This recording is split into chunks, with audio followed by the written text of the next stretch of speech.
What's up, YouTube?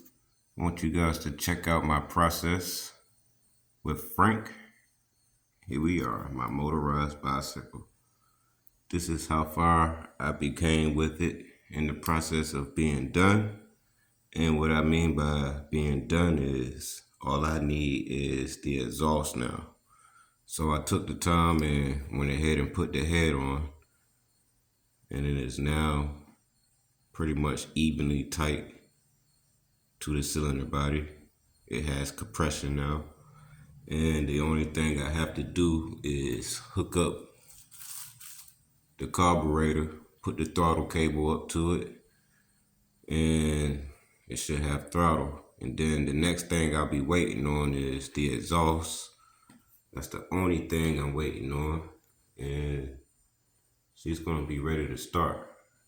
Now when the exhaust gets here through the mail, which should be tomorrow or the day after, but I really think it should be tomorrow, sometime around noon, way before I get off from work. But when it gets here, I will attach it to the motor and do a little cold start, bring it to life and let it run for a few minutes and then turn it back off. I'm not going to ride it or anything like that until I put the odometer on it. But what I will do is make sure it's running properly and make sure I don't hear any funny noises coming from the motor.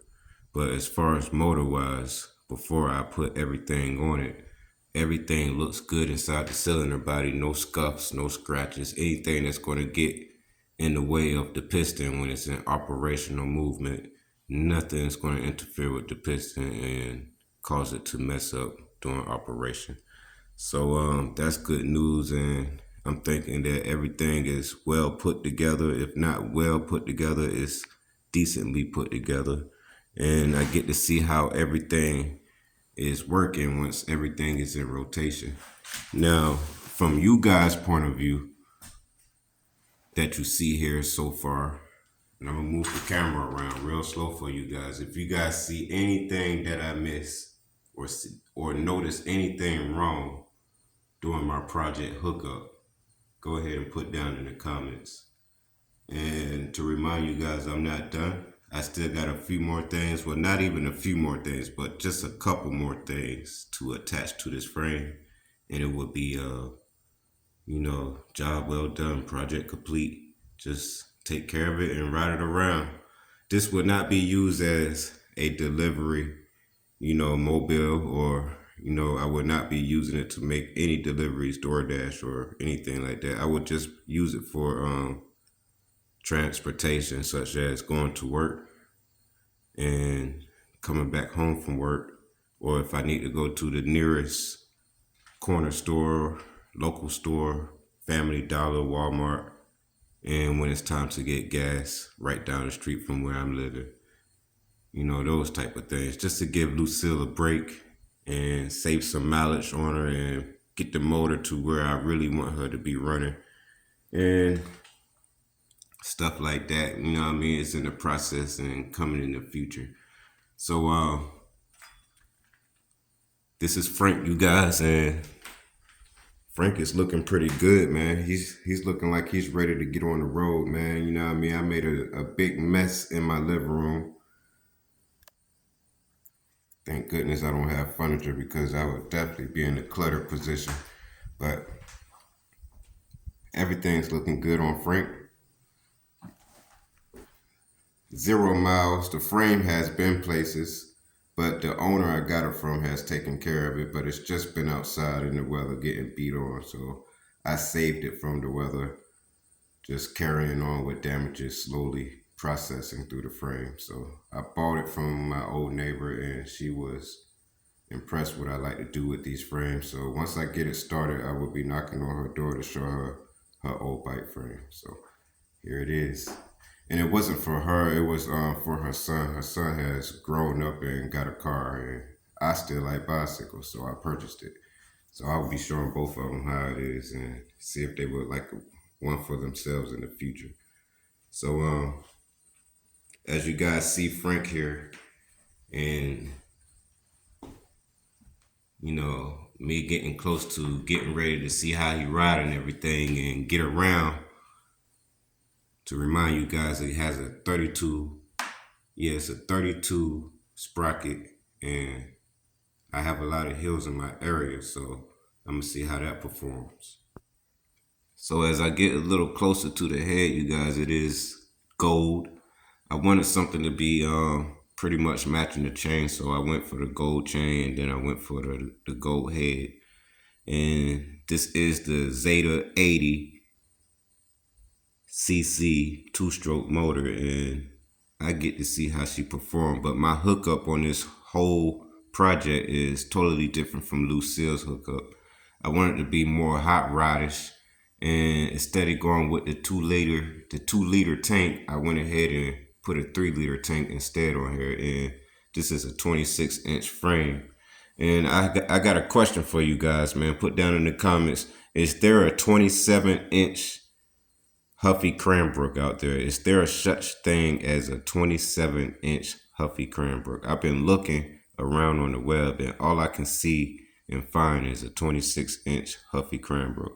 If I can get me a 27-inch, and put that together as a project, that would be very, very awesome. So if you guys know anything about that, put that in the comments. So don't forget to like and share this video and smash that subscribe button if you guys are just tuning in on my channel here on Open Mind Entertainment. These are the things I like to do. I like to find old bicycles and bring them to life with a 2-stroke motor. I do have a 4-stroke motor, but I haven't found anything for that particular motor or project yet to start working on it. But once I start looking for a decent frame, I will be converting over to another project, which is the 4-stroke.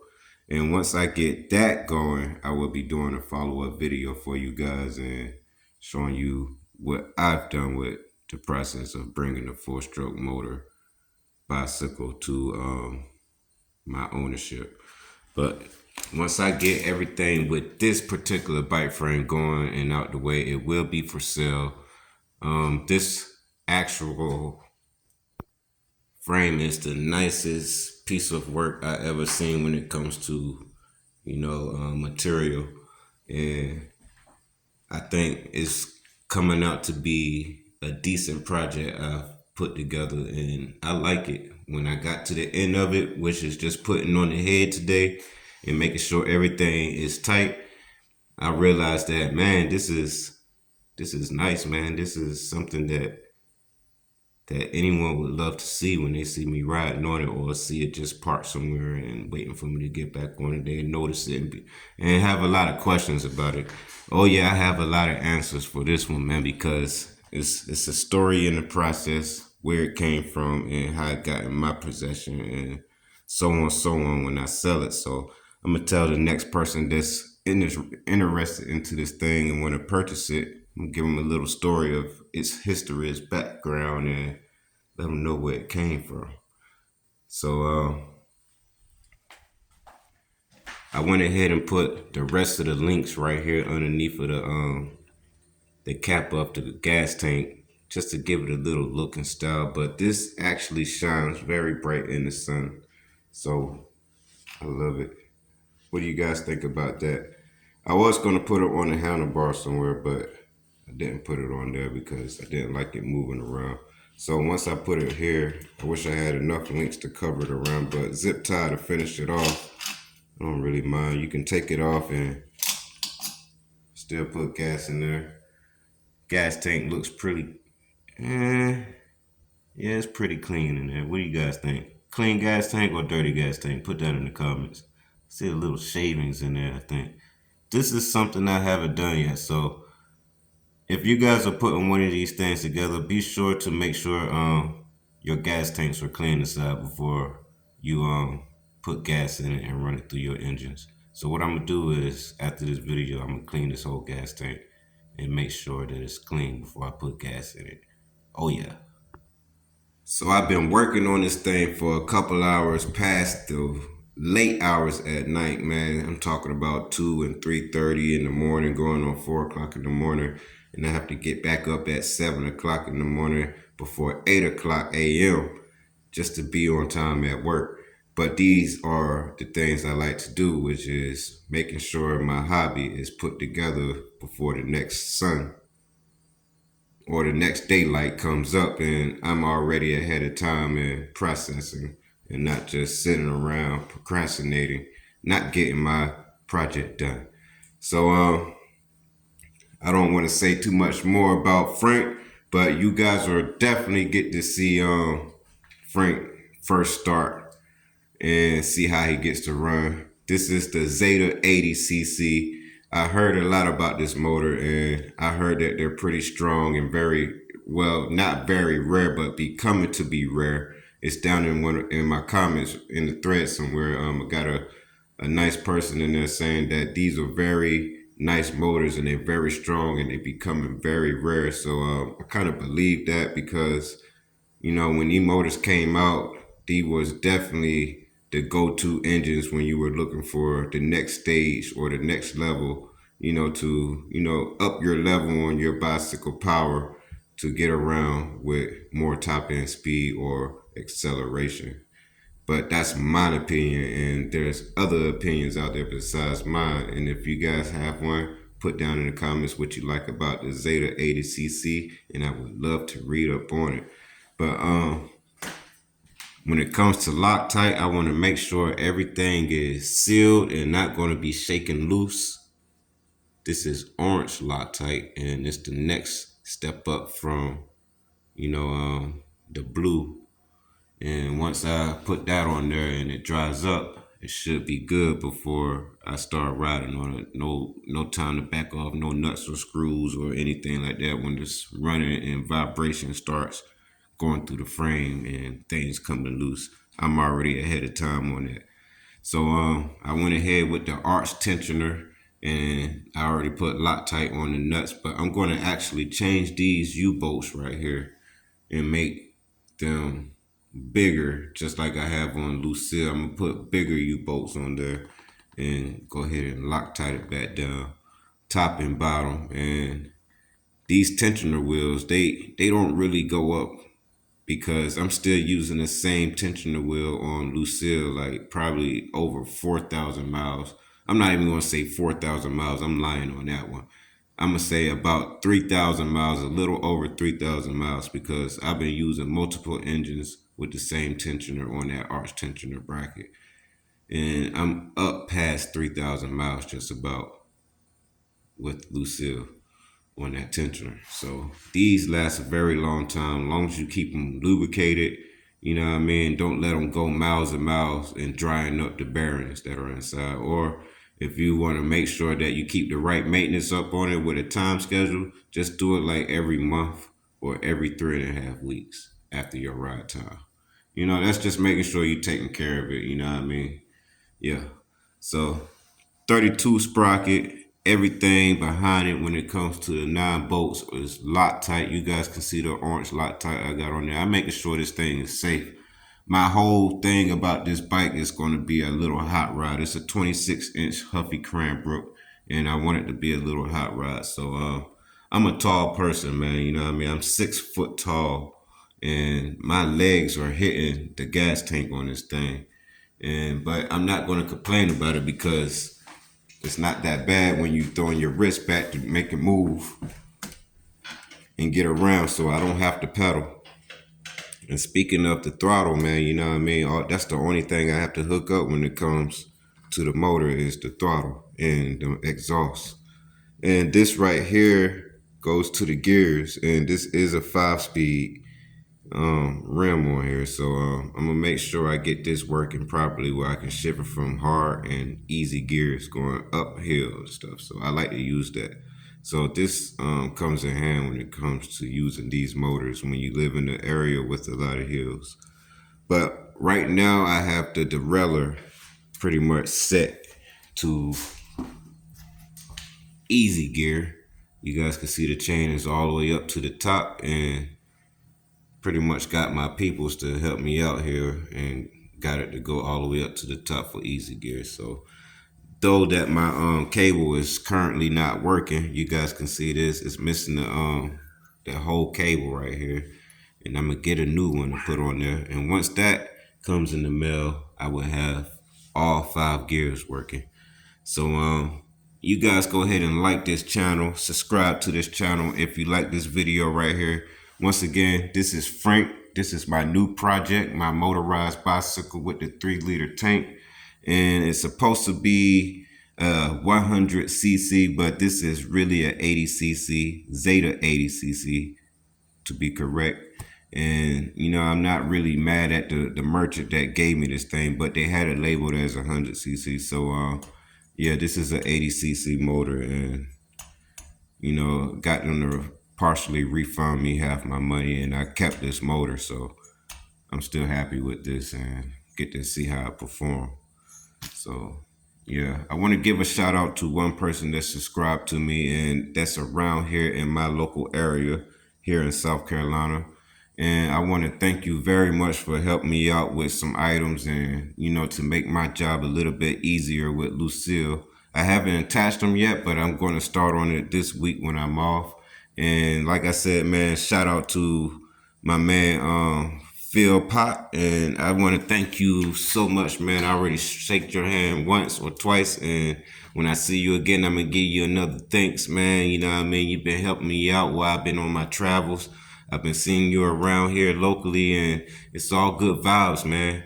You know what I mean? So I appreciate you watching my videos and showing me love on my videos, and you know what I mean? Just taking your time and just to view each and every video I post about Lucille and now Frank right here, and soon to be riding around in our local area, Mr. Phil Pot. I'd like to welcome you from me riding Lucille, like as you've been seeing me recently, to now you will be seeing me riding Frank around, but not DoorDash delivering, just to get around for transportation until I get my 4-wheel automobile.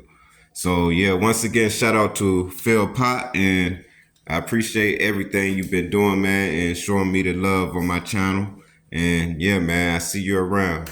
So if there's anyone else out there that love what I do, man, this is my hobby. And you know what I mean? If you guys got a motorized bicycle just sitting around and it's not working, don't give up on it. Go ahead and look at it, inspect everything why you think it's not working. I can tell you the truth right now. If it's not starting, start with the CDI stator.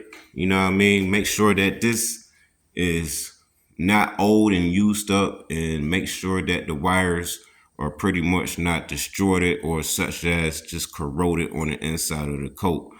Or if that not the problem, make sure that you can unscrew this from the main box here. You can definitely unscrew this and it comes out, and you can see on other videos that they either cut it down where the new fresh wire comes out and they screw it right back in.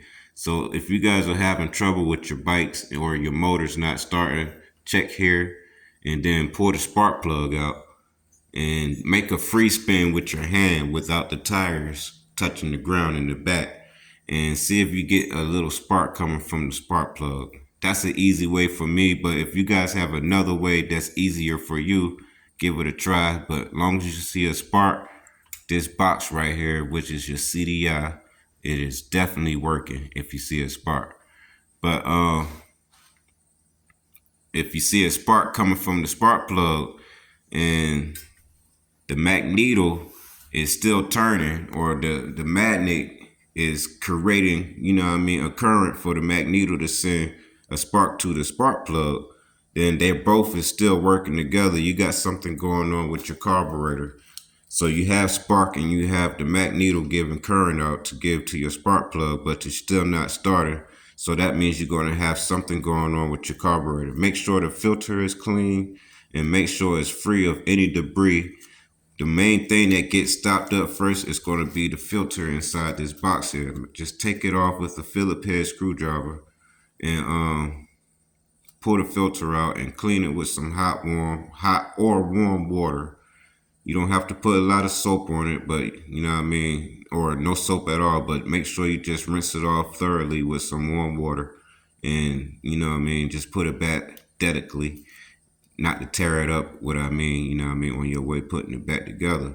and then just tighten it up, but not too tight where you tear the threads or the box from holding the filter on, and give it another try. And if that still don't work, make sure you go to the little screw that's on the side of the carburetor right here.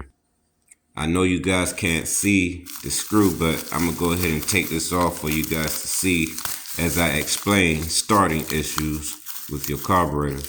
But this is a new carburetor. I shouldn't have any problems with it. It's in the process of getting ready to start this particular bike. And make sure that this is real tight so you won't have any air leaks. You got to make sure your carburetor is real tight to your intake so you won't have any air leaks getting in. It will not start. So make sure that's tight, this here, to your intake, and make sure you slowly adjust your gas valve right here. This adjusts the air and gas mixture going into your carburetor. Sometimes it might be a little bit rich and it makes it hard to start.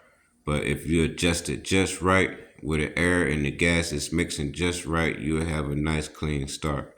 And as it do start, make sure it's idling just fine enough for you to be able to ride with no problems or shut-offs down the road. But if it's still, let's just say if it starts and it's still running kind of rough, like it will not stay running when you let your hand off the throttle, just give it a little tab twist to your right to give it a little bit lean, or not just go there for your problem solver. Let's make sure that your throttle is not too far in and bring it out some. With this right here, adjust your throttle, and then you can adjust your throttle up here as well, because it can be too far in where it's not getting enough gas, and that'll cause your bike to turn off as well. So if you guys can go through some of those, if you're having problems with your bikes not starting and you have a motorized bicycle, you just can't ride it because it won't start, try some of those things I explained in this video and let me know how that works in the comments. And if you still need some assistance, just comment down and I would definitely read on what problem you or issues you're going through, and I would definitely reply back to let you know what you could do to get your engine started. These things like to stay on the road and run, and they definitely would definitely, and I mean definitely, show you appreciation for riding them around. So, ladies and gentlemen, YouTube, this is Frank once again, aka my new motorized bicycle. And I definitely will be giving him a test drive soon around my local area, but he is definitely for sale. If you guys want to figure out how to purchase this bicycle, I would definitely give you information how to make a purchase, and I will send it to your address and you will receive Frank. I love doing this for people that are in need of a motorized bicycle. Do not worry, Lucille is not going anywhere. I will always have her until the frame rusts away. And, you know, that will be many days and hopefully many years from now before I see that day. But me and Lucille got some more scenery and road trips to take, especially more DoorDash deliveries to be delivered for the customers in need. So, I will be doing a follow-up video with Frank here and letting you guys know how he run. But as of right now, I'm going to go ahead and put this carburetor throttle cable into the carburetor itself and get it lined up and ready for throttling around my neighborhood. So I appreciate you guys for watching my videos, man. Once again, man, much love, man. Smash that like button, hit that subscribe button, man. I will be posting another video very soon, and I see you guys in the next video, man. You know what I mean? Ride safe out there, man. Look both ways and make sure you keep doing what you're doing.